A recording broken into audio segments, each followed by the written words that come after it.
120,000 موچەخۆر ئەم مانگە بە هەژماری موچەیان وەرگرتووە و موچەخۆرانیش ڕۆژ لە ATM ئەکەنەوە. بەپێی بڕیاری ئەنجومەنی وەزیران ئەم مانگە زیاتر لە 120,000 موچەخۆری هەرێم لە ڕێگەی هەژماری من و ATMی بانکەکان موچەکانیان دابەش دەکرێت.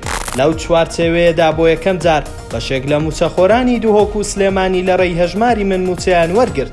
دابەشکردنی موچە لە بەرکەمی ژمارەی ئامێرەکانی پارە پێدان وای کردووە لە دوێنەوە قەرەباڵغیەکی زۆر لە شەقام و جادەکانی هەولێر و ئەو شوێنانەی ATMی لێ دروست ببێت.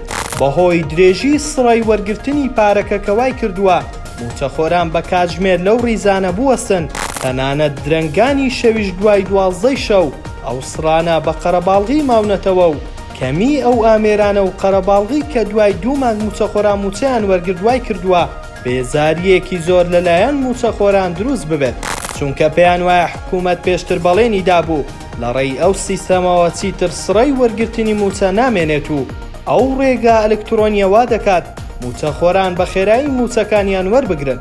بەڵام مانگ بە مانگ کێشەکانی ئەو سیستەمە لە کوردستان زیاتر دەبێت و قەرەباڵغیەکی زیاتر دەبێت بەهۆی زیادبوونی ژمارەی موچەخۆرانی پرۆژەی هەژماری من.